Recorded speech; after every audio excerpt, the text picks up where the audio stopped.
In the last lecture, you learned how you can increase your Twitter followers by bringing Twitter into the physical world.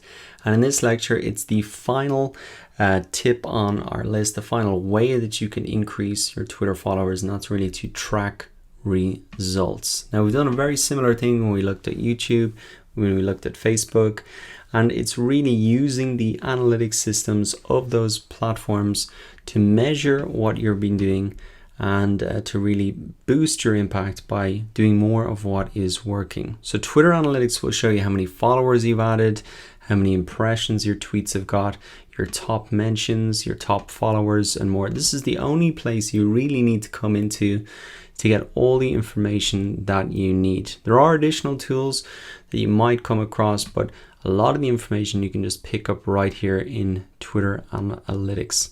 So you can see the number of impressions, the number of tweets over the last 30 days up and down. So similar to maybe Google Analytics, it's not on a 30-day, the last 30 days, it's on the last 28 days. Mentions, number of followers that you've got, your top tweets, your top mentions, and your top followers. So someone like Mary Kay Gibbs, for example, here, I might want to start to network with her a little bit more, to maybe engage with her tweets. And let me look on my view followers dashboard here.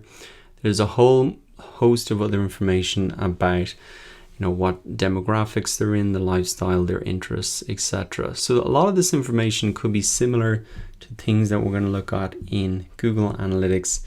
Household income categories, net worth. There's a huge amount of information here that you can really use to identify who's important in your followers and also who is who's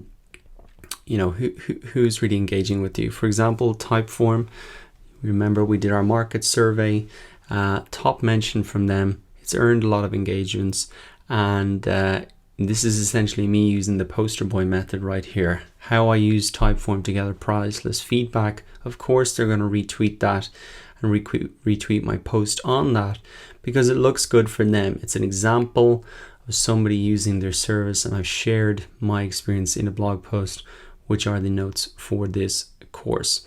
So you can see and track all of your activity here. I'd really encourage you to come in and especially identify your followers, how that is growing, your top mentions, your top followers, and really understand more information about your followers through these analytics.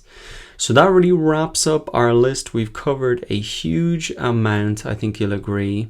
We not only covered those 10, but also why Twitter, how Twitter works, what not to do, and then getting more retweets, optimizing your profile, promoting your Twitter, using hashtags, following top users, the poster boy formula, joining a trending conversation, asking questions, bringing Twitter into the physical world, and finally then tracking results. Now, one more bonus tip for you in the next lecture, where we're going to look at how to schedule tweets using Buffer. Now, this is a very handy tool, so I'm going to tell you all about it in the next lecture.